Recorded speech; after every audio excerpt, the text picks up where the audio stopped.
everybody.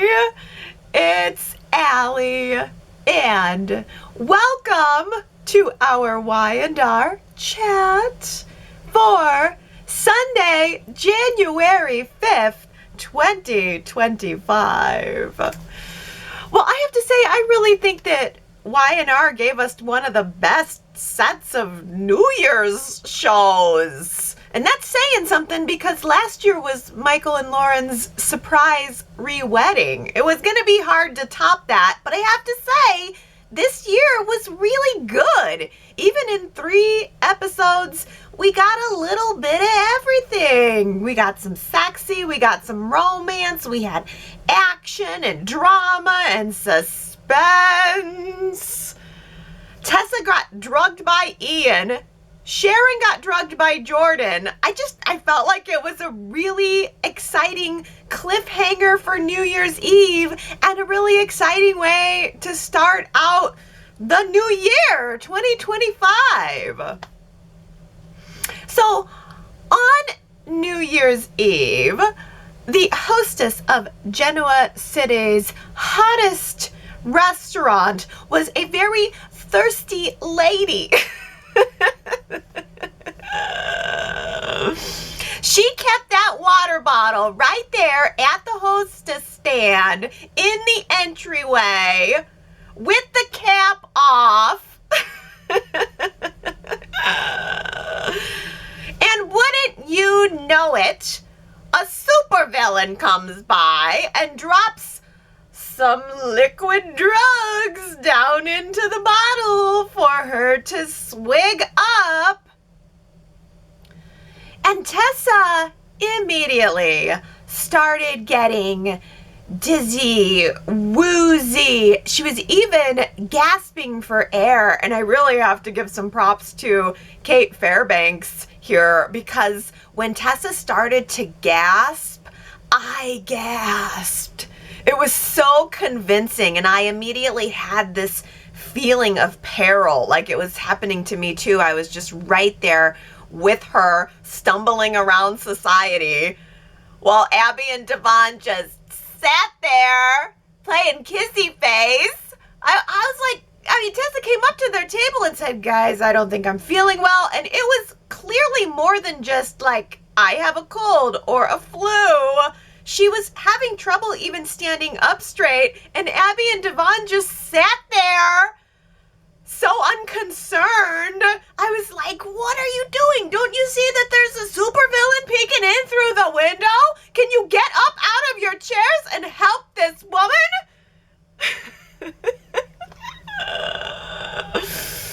Come on.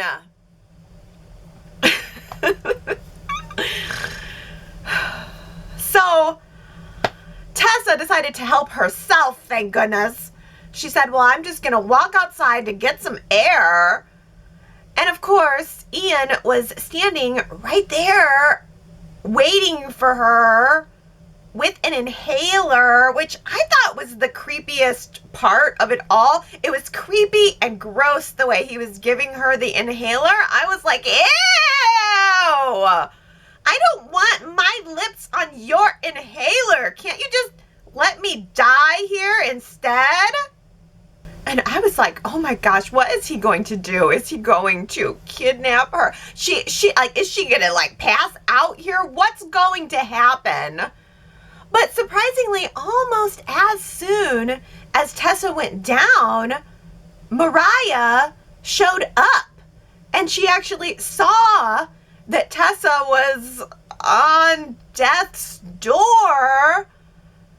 And then Mariah looked over at the stranger who was holding her wife and realized it's no stranger.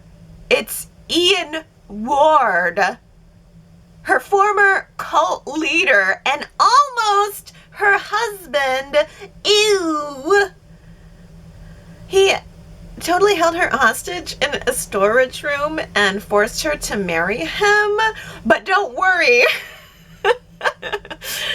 You can't actually get away with doing that. You can't actually just hold somebody hostage and marry them. The marriage was deemed illegal. invalid. Just for future reference, if I ever try to kidnap Nate and hold him hostage and force him to marry me, it will eventually be deemed invalid.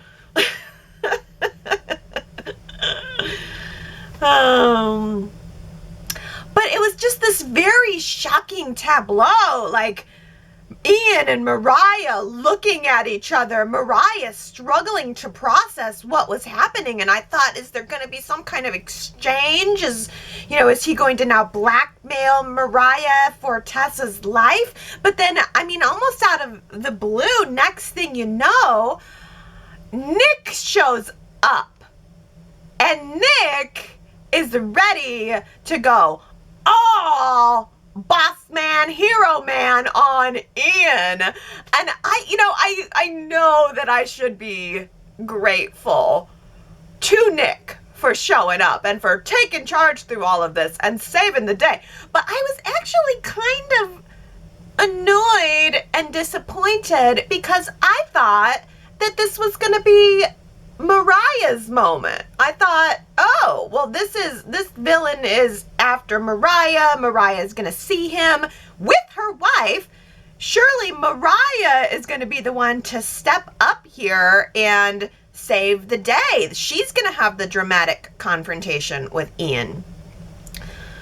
But Nick came in and he was kind of like, step aside, ladies. He literally told Faith, like, baby girl, just go inside. It just came off as, all right, ladies, go inside and let the big man handle it. But I was thinking I wanted Mariah to handle it. I wanted Mariah to be the one to grab Ian by his collar and shake him. But it was Nick's job to do. Nick was the hero of the moment. And Ian was left trying to scramble for an excuse, I guess. Ian was insisting that, well, he's reformed. I'm reformed, see? I have this chaplain identification card and a huge non-threatening smile.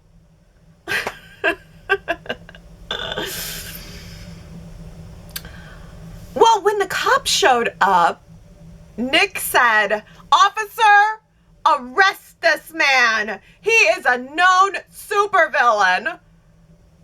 But Ian was like, snap, no, I'm out legit. I served my time. I can walk around in any city that I want to. And guess what? Genoa City is my home now. My home where I plan to make revenge. Amends. Nick wasn't buying his story, not one little bit. Nobody should. But I am left wondering, what exactly was Ian's plan? Did this go exactly according to his plan, or was he just winging it? Like, did Ian want to create that crisis with Tessa so that he could look like a hero? You're saving Tessa's life, because he was very quick to say, no, I'm not a villain. I actually saved her life. So was he doing it? Did he drug her so that he could then come in and save the day and look like a hero?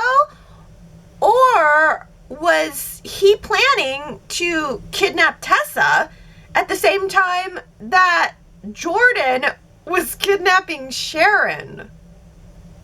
I know that this is going to be an unpopular opinion, but after Sharon got chloroformed and showed up, tied up, and duct taped in that dingy motel room with Jordan standing over her, there was a part of me that thought, I'm okay with this. This actually doesn't bother me at all. After seeing all of the horrible things that Sharon did to Heather's dead body. I don't care if she killed Heather or not. She still did all those horrible things to Heather's dead body. And after all that, I kind of don't even really mind seeing her being tied up. It kind of feels like we're just evening the karma back out. Oh. I know. I'm not supposed to feel that way. I'm sure that this is intended to whip up some extra fan sympathy for Sharon. Oh no, poor Sharon. She needs to be rescued some more. But I honestly think that spending a couple more days tied up might just be the kind of karmic justice that Phyllis and I are looking for. I need to see Sharon pay somehow.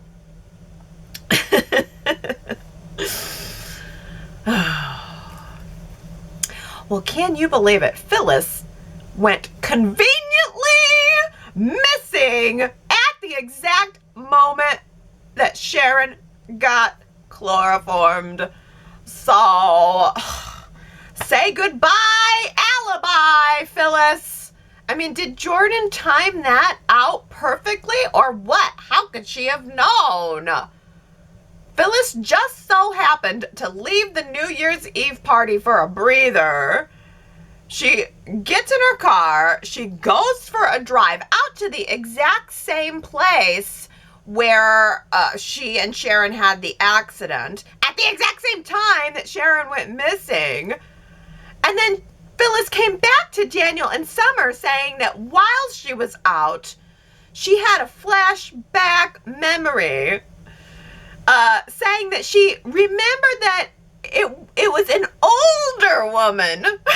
Not a young woman like me. It was an older woman who was driving the truck that night. She had an older woman with wavy hair. It was definitely not Sharon. Whoever it was, I don't know, but it was definitely not Sharon.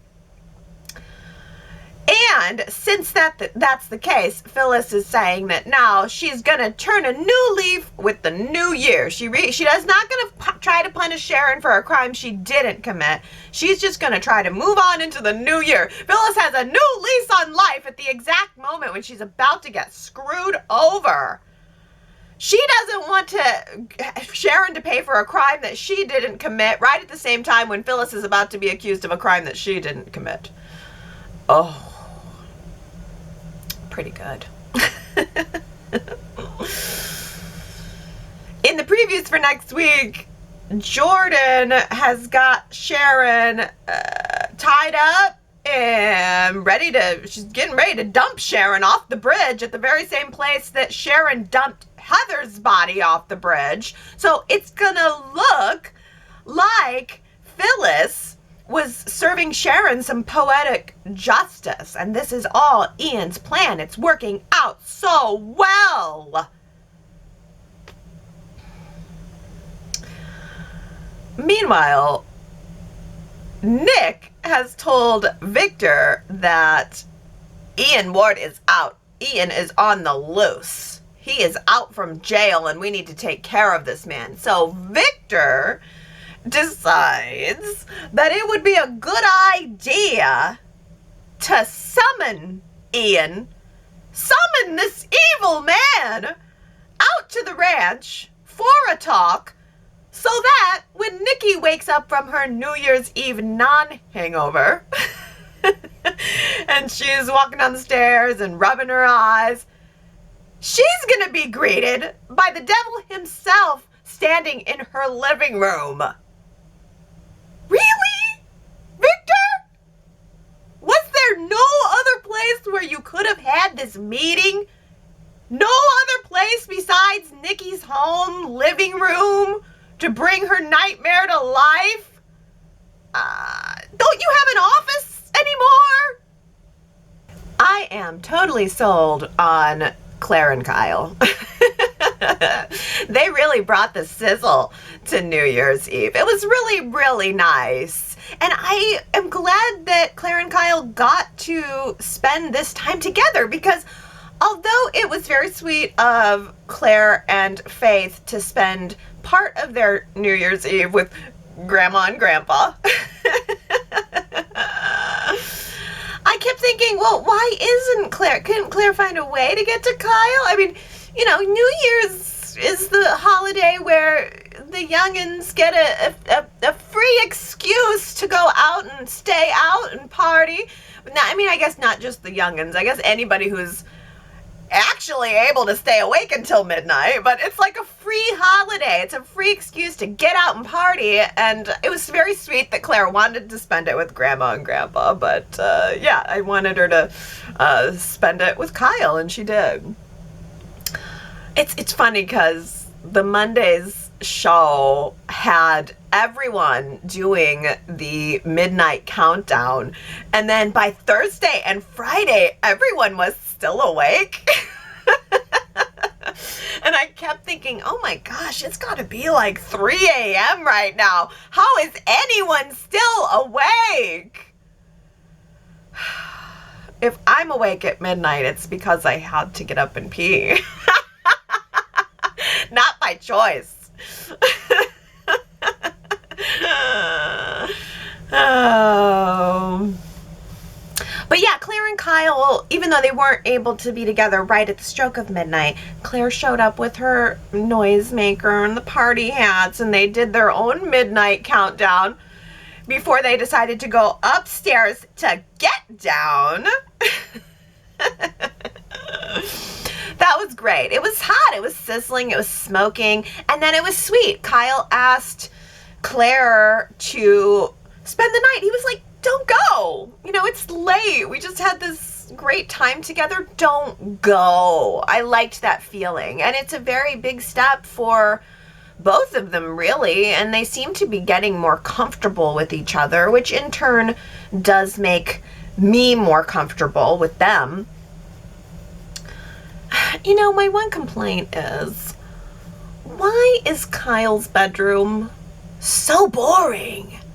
I mean, there is absolutely nothing showing any kind of personality of his in that room.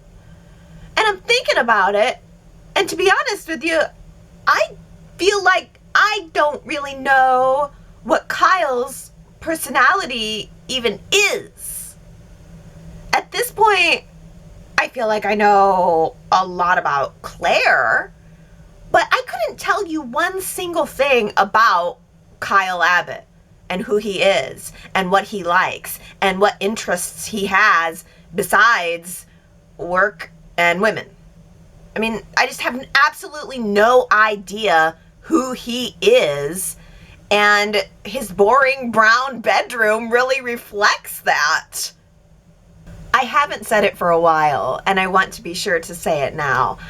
I am really grateful for the jazz club. I mean, it was the perfect location for a New Year's Eve party. I mean, all of that drama took place at Society, but the party was at the jazz club. The jazz club made me feel the mingle, made me feel the party, made me feel the tingle. I love that we have a live piano player. I love piano music. I love jazz piano music. And I love that the piano player was there in the background.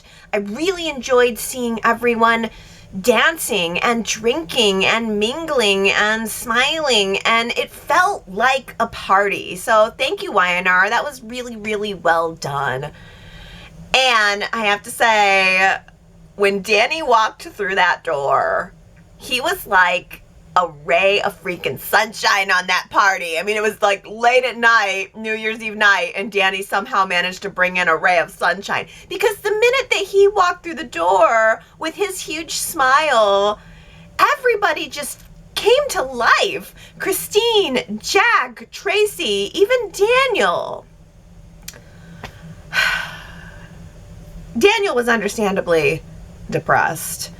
He said, you know, it's New Year's, so what does that mean to me? Another 365 days without Heather? Yay. I get it. I totally get it. And I liked what Danny said. He said, you know what? It's okay that you're feeling that way. You're in the middle of grieving, and I'm here for you. I am here for you. I am going to be staying another couple days, so let's hang out. Let's make the most of it. Of course, it's surprising that he wouldn't have done that before, but I mean, Daniel told him to stay on tour. He actually sent Lucy off too, so Danny offered to come earlier, and he's here now, and I was just glad that he's here now. And I also really enjoyed the couple swap scenes that happened between Jack and Diane and Michael and Lauren.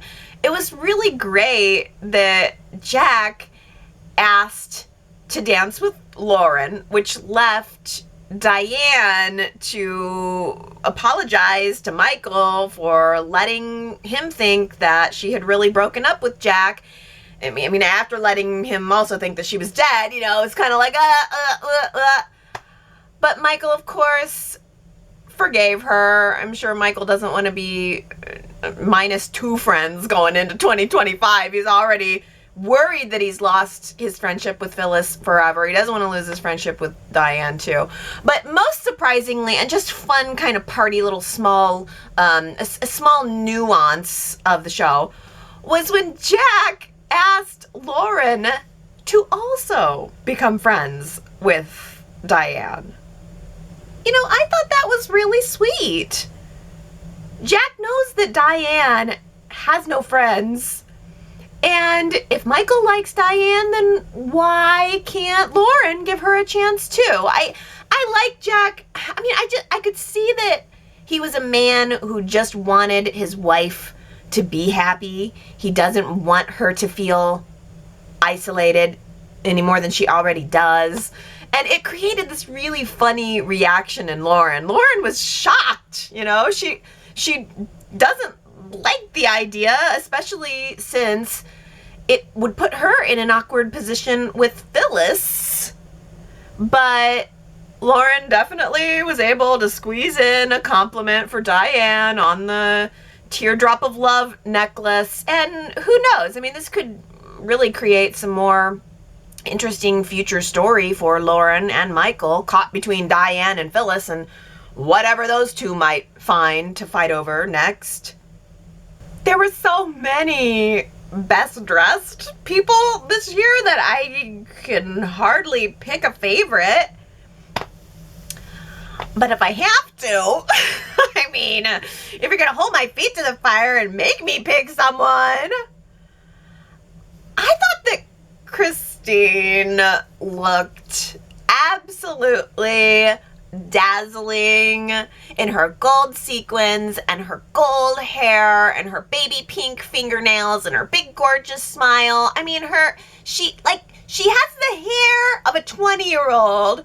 And I mean, she's just stunning. She stuns me every single time that I see her. Christine, and I think it was the smile too. It was the fact that Danny was there. She just lit up, and I just thought she looked truly beautiful. And it was, I mean, everybody had on beautiful clothing, but I think the fact that she was happy, it just really boosted up her beauty. And she was my best. She was my very best lady for the New Year's Eve. But I mean, and then again, it's like whoever wears something gold and shiny tends to get my vote. But I mean, I love red and shiny too, because I would probably give my runner-up prize to Phyllis, because she had on this kind of like mirrored reflective red shiny dress with this high and tight top. It looked really good on her, and I think there was like a slit up her leg. Phyllis, Phyllis, Phyllis, yes. I thought Lauren looked really pretty in her white dress with the gold embellishments, and she had that girlish golden bow in the back of her hair. That was really fun and unexpected.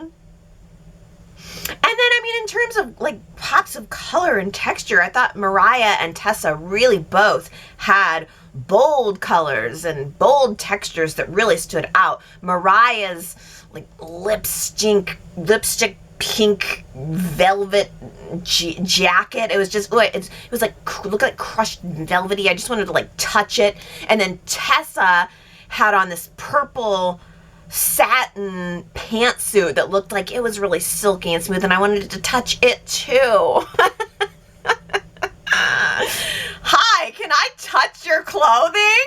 I'm not weird. I mean, in a town of Genoa City, it's probably the least weird thing that would happen. Oh, I thought Abby was really shiny too in her like silver scrunchy front dress. And then when she turned around, I was thinking, man, I wish my butt looked like that. She looked really good with her new haircut. And speaking of hair, I mean, Nikki looked like a 90s soap star done right, with that big chunky chain, gold necklace, and gold and black pantsuit. Like, whoever is styling Nikki right now is stepping it up. Nikki is blowing me away every time I see her lately. Okay, the bad, I will say my least favorite dress was Faith's. Faith's dress looked like a murder scene. I mean, it was black, like black and white, and it had red, it looked red splattery. I know it was supposed to be floral. I get it was supposed to be a big floral, but it looked bloody to me. And I'm sure it's because I'm just still scarred from watching Heather's blood be dragged all around town, but that was just, it was off for me, that dress. I also felt like Sharon looked like she was going to the disco, and it went not good. It was like a glittery pantsuit with a shorty jacket and this weird necklace hanging straight down in the front, and her hair was up in this disco pony, and I don't know, I just didn't like it. Like, the whole thing was like too much going on. Just too much. But how about the men? Because I actually do have a best and worst dressed for the men this year. Best dressed, obviously, was Michael. Michael looked like a Bob Ross painting. No fooling. He looked like somebody dabbed some happy little clouds all over his jacket. It's New Year's Eve, though. It's supposed to be a fun night, and I was just completely impressed with how he brought the fun with his attire. Men's clothing is so boring, and he really, really brought it. I loved Michael. Nick, on the other hand, what in the heck was that dad bod sweater he was wearing? It was awful.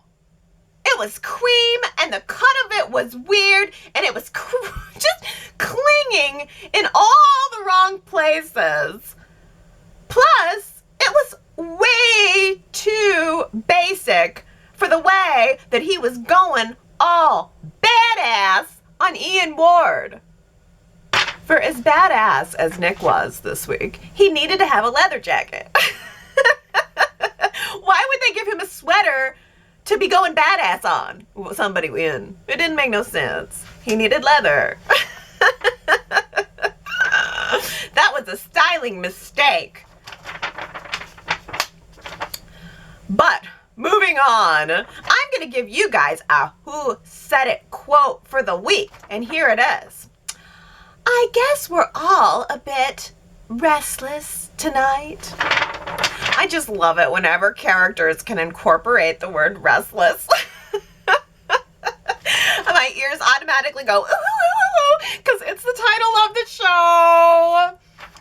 I guess we're all a bit restless tonight. If you think you know who said it, you can go to yrchat.com and find out. Now on to some comments, and let's start with some fashion comments. Sharon W. says, the very best dressed on Y&R's New Year's Eve show was Abby.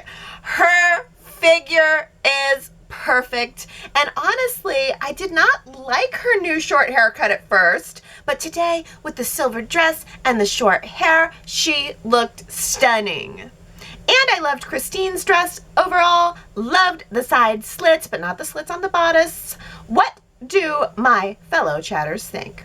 Also, I couldn't make out exactly Daniel's suit and tux, not sure, but he always looks amazing to me, my resident Y&R heartthrob. And what does anyone think about Michael's jacket? I think Michael's jacket might be the talk of the town of the week. Gary says the jacket and hair was a sophisticated rocker look for Michael Baldwin, as he's left his Esquire lawyer duds at home to bring in New Year's Eve. Abby looked just right for a trip to the moon in her sleek new age gray leather plastic dress. Minimalist outer space to ring in 25. You're right, Abby. It was kind of a space dress. Yes. Yes. And Victoria says about the Michael jacket, I thought the jacket was so Michael. I loved it on him. Michael can pull off non-traditional so well. Abby looked amazing as she always does. I also liked her short hair. Didn't catch the slits in Christine's dress. It reminded me of a flapper look. Tracy looked so great and happy, and it's fun to celebrate the new year with the characters on Y&R and the fellow chatters. Yes, indeed. Connie says, I really liked Tessa's pantsuit, and Summer's dress had an interesting tuxedo lapel in her close-up shots that got lost from a distance. Lauren's hair bow was stunning and probably from the high-end Fenmore accessory department. I didn't like Michael's jacket, but it did accentuate his silver fox hair. As always, the fashion was fabulous and is part of the fun of New Year's Eve on Y&R. Yes, all part of the fun. Sue W, though, says, suddenly, too many bad hair extensions. The Y&R actresses are also gorgeous. Why the sudden scraggly stuff? Oh, Sue W, why am I blind to hair extensions? Who has hair extensions that are all scraggly? I hope my hair doesn't look like hair extensions. It's natural. I swear it. Who has the hair extension? We saw Phyllis pulling out extensions one time, so presumably she's got some. I don't know. Does Sharon Case maybe have some? She's got some length. Does Lauren have? So if the women have length, it's a hair extension basically. I don't know why, but I just can't spot them. I'm so duh when it comes to hair extensions. Well, Tanya says, I hope Tessa gets checked out so they can find out she was drugged and the police would have reason to arrest Ian. Yes, Tanya. Tessa denied care. She was like, no, I know. I was on death's door a minute ago, right in front of a villain. But I may be fine. I just want to clean up here behind the bar. I mean, Tessa needed medical care, if not just for herself, but for the storyline. They need to go in and do a toxicology run on her bloods and find out that she was drugged. I want to know what it was that he gave to her. Maybe that might also reveal his intention. But Gary says, Mariah should have been the one taken to the hospital. Yeah, with that look on her face. I thought maybe she was going to pass out.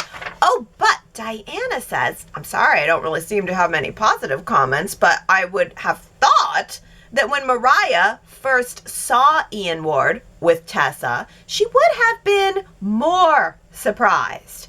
I feel like her reaction wasn't very climactic. I actually thought at first that Mariah didn't know who Ian was.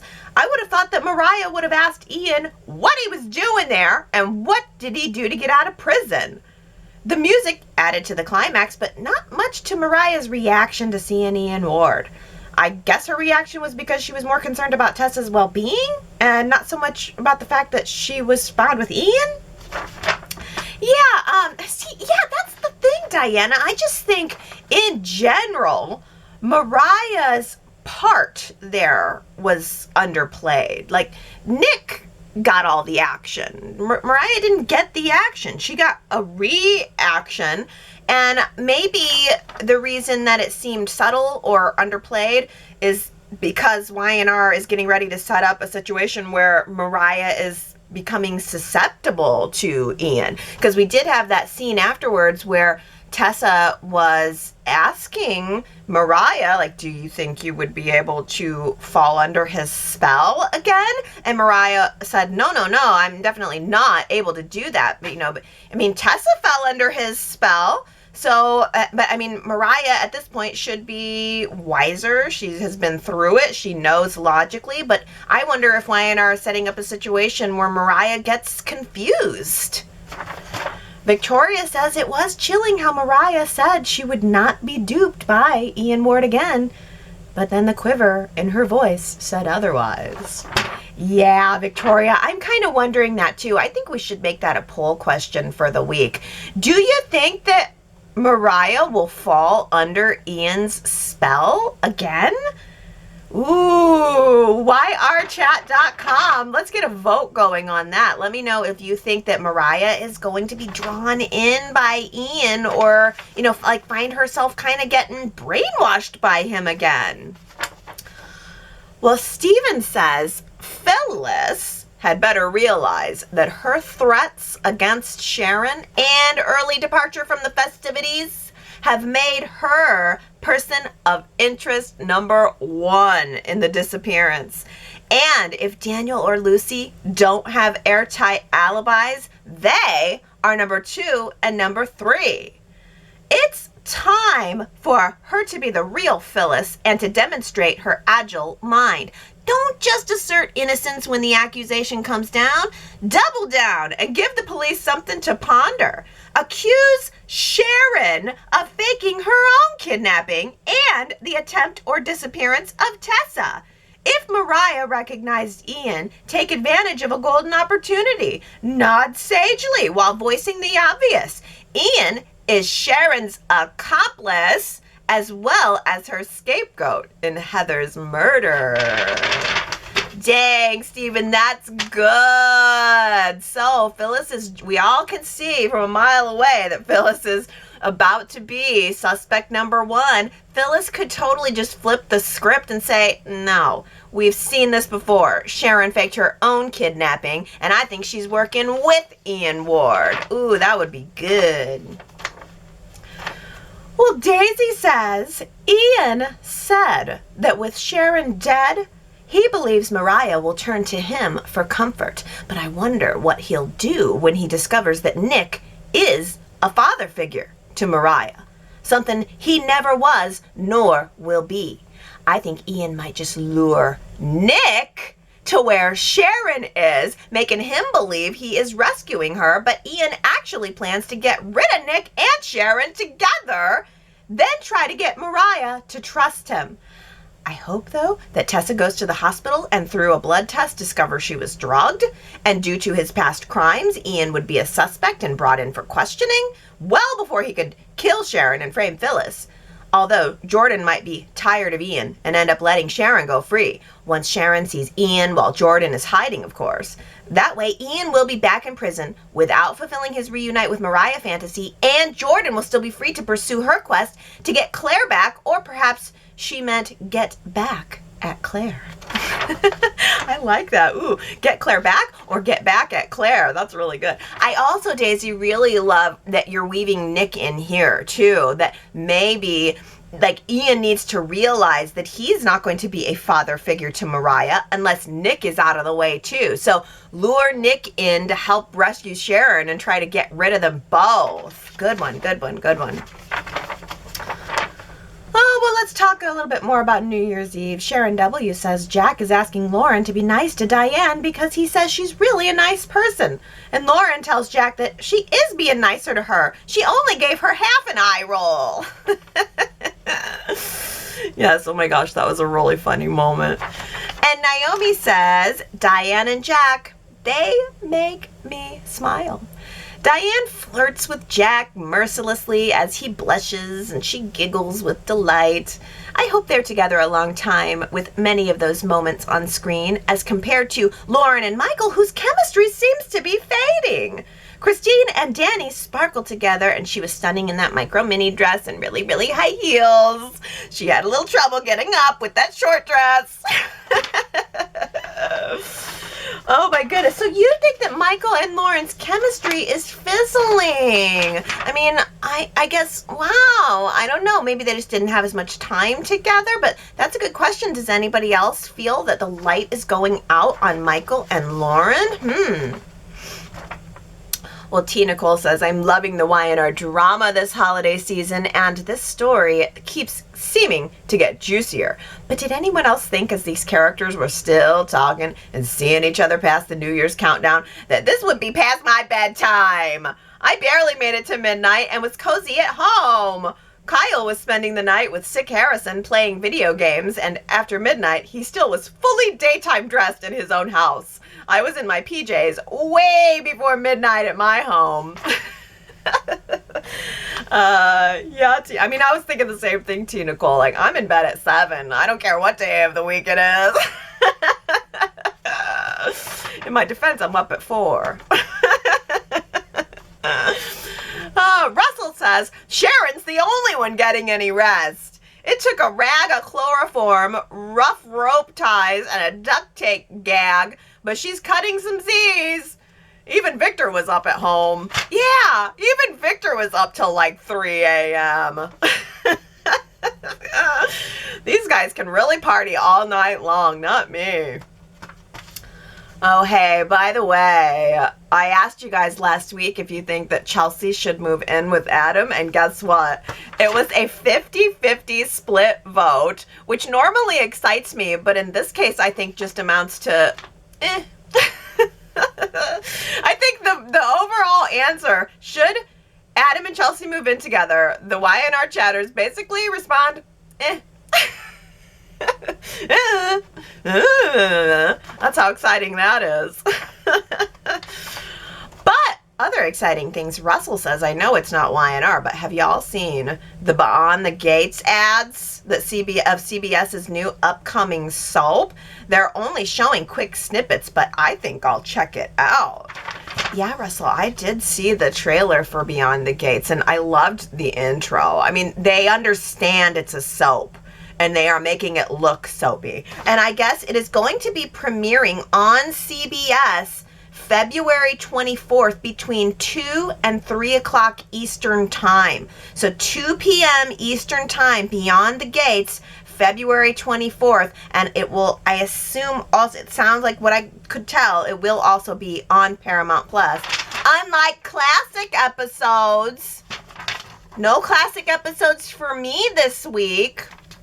And I really wanted to see the Phyllis Sharon one too. And I looked on YouTube and they had like one channel was posting videos of it, but you know, they have to rig the algorithm so that the video doesn't just get pulled down. So the episode was sometimes really zoomed in, or it was flipped upside down and around so that it could get past. And I'm like, if I can't just see it, I don't want to see it. I don't want to see it flipped around in different aspect ratios to get past the censors. So I didn't end up seeing it. But it did occur to me though that I wonder if the reason they don't post them is because of the rights. Maybe Y&R, CBS, Paramount Plus, whatever, CBS. Maybe CBS has the right to air the show on broadcast, but maybe they don't have the rights to do it on a streaming platform. I don't know how all of that works, but sometimes, you know, broadcast rights are different from streaming rights. So maybe that's the reason behind it. But if not, I really think that Y&R should see what they could do about that. Hopefully someone will hear that call for 2025. But before we move on completely to 2025, I want to take a look at our 2024 predictions. So last year, at the very end of 2023, we got in our predictions for what we thought would happen in 2024. I thought I would just read a couple here and see what came true and what was just pretty darn interesting. Lara says, last year I predicted that Nate would save his family's company from an existential threat. Didn't happen in 2023, but maybe in 2024? Well, Lara, I would say that Nate's overall action really fizzled in 2024. And the whole Count of Monte Cristo thing last week was so confusing and unrousing to me. I didn't even have anything to say about it. I didn't even mention it. But in the previews for next week, we are seeing that his long lost brother is finally surfacing. My initial reaction, well, I thought this was supposed to be an older brother. He looks very young. I was expecting older gentleman, but this guy looks very, then I mean, how old is Nate? I don't know. He looked younger than Nate, so that's my only reaction. But I mean, I'm looking forward to giving him a chance, no doubt about it. I would like to see Nate have some story in 2025. It certainly didn't happen in 2024. Diana says, for 2024 predictions, I predict that Victoria and Cole will reunite. Ashley causes trouble for them as she and Cole used to begin to bond when Cole runs into Ashley at the mental health clinic where Claire is, and he begins to spend time with her. So, wow, Diana, that's actually, I almost kind of think that could be the case for 2025. Victoria and Cole reuniting, but then Ashley comes along to cause trouble for them. Is that what's going to happen? Is Victoria and Cole's relationship going to get interrupted by Ashley? I mean, they were married previously, and she is right here on the scene, maybe needing some mental health help and support. Ooh. Well, Victoria for 2024 predicts, now that Nikki is drinking again, it's the perfect time to bring Sheila and Deacon back to Genoa City. Deacon opens a new Gina's and inserts himself into Nikki's life. Sheila returns and turns Genoa City on its head. Everyone plots how to get Sheila out of Genoa City. Lucy, however, becomes fascinated with her grandmother's mystic, and Heather and Daniel seek Sharon's help. Oh, interesting. You know, I know that this is prediction for 2024, but I think it would be interesting if now that Heather's out of the way, Lucy started seeking out Daisy Carter. I think that would be a very interesting twist for 2025, especially if we're looking for new villains. Sue W. predicted last year that Nikki would reach and maintain sobriety again. Claire Grace recovers, is joyously embraced as a Newman, and shines in the family business once again. Claire's wondrous new relationship with Victoria fractures when Claire takes up with Nate. Victoria finds solace with Billy once again. Bye-bye, Chelsea. Yeah, a lot of that really makes sense because Claire Grace, it's funny, back then we were calling her Claire Grace, now she's just Claire, but she certainly did shine in the Newman family in 2024, and it did look like she was kind of wanting to steal Victoria's boyfriend at the time, Nate, but that sort of fizzled, didn't it? Well, Mary Ann V predicted that Jack would have an affair with Nikki after helping her conquer her drinking problem. Diane will not be happy about this, and she will try to take over Jabot, and will have Tucker help her do it. That's pretty darn close. Jack helping Nikki conquer her drinking problem. Diane not happy about it. Ding, ding. Sherrod predicted that Kyle Abbott will turn on his father, Jack Abbott, and work with Tucker McCall. Obviously, this prediction's too easy. The writing is on the wall. Jack choosing Diane to be co-CEO over Kyle is the last straw for him. Yeah, that is how it turned out, though. It was just that Kyle ended up working with Victor, not Tucker. Diane K predicted Tara comes back to claim Harrison as her son. Kyle and Summer pretend to be a happy couple to fight against Tara's threat and accidentally fall back in love. Dang, Diane K, that'd be really good for this year too. If Tara came back and Summer and Kyle had to pretend to be happy in love in order to keep custody of Harrison, and then Kyle had to kind of downplay his relationship with Kyle over it, she would understand because it's his son and he has to do everything he can to keep him. I think that would be an interesting storyline for this year. Well, Robin predicted that Danny would submit to Phyllis, which honestly did look possible at the time. Christine ended up winning the battle for Danny's heart, though. Tony predicted that Lily and Daniel, they were teenage lovers. Putting them back together hasn't been working. Daniel and Heather should get back together, and we discover what about Daniel drove them apart. Yeah, that definitely happened. Daniel and Heather got back together. We understood more about the dynamics of their relationship and what drove them apart, and then eventually what ultimately completely drove them apart was her death. Samuel predicted that Sheila Carter would return to Genoa City once she discovered her granddaughter Lucy is living there. This causes her to go after Heather, having her kidnapped. Sheila then lures Daisy back to town to have a presence in Lucy's life. I think, wow, we really must have known something was going to happen to Heather. She must have had death written all over her. Tia Nicole had 2 romance predictions. Number 1, that Sally would be pregnant with Adam again. And number 2, that Summer would get with Chance, but old feelings would resurface for Chance with Abby and Summer with Kyle. Ooh, I can't believe that Adam and Sally did not make it work in 2024. That is crazy. And even Summer and Chance, it's like, are they on? Are they off? It almost seems like Summer and Chance just got back together so that Summer can be mad at him all over again when he questions whether or not Phyllis did away with Sharon. Well, I always love Tanya's predictions. Tanya predicted Lily and Daniel break up. Jordan will escape jail. A kidnapper, a stalker, a building your house fire, and someone coming back from the past for revenge on someone.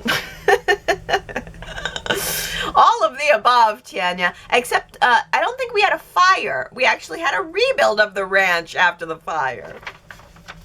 Sharon W. predicted weddings for Abby and Devon, Billy and Chelsea, and an elopement for Tucker and Audra. Ooh, yeah, we did have the Abby and Devon wedding, but nope to Billy and Chelsea and Tucker's surprise departure from the show.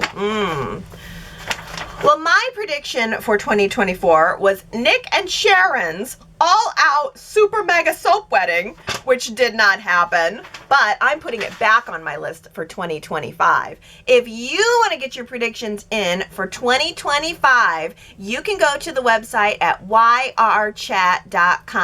Please, please, please look for the 2025 predictions thread. I'll have it right up there at the front and leave them there. If you left predictions somewhere else, I'm going to move them because everything has to be right at that spot for our 2025 predictions so I know where to find them next year at this time. So, if you want to have your chance to look into your crystal ball and predict where you think Y&R is going to be by the end of 2025, yrchat.com is the place to do it. Okay, everybody, that is the end for me, but it's the beginning of a whole new year. I think it's going to be a good one.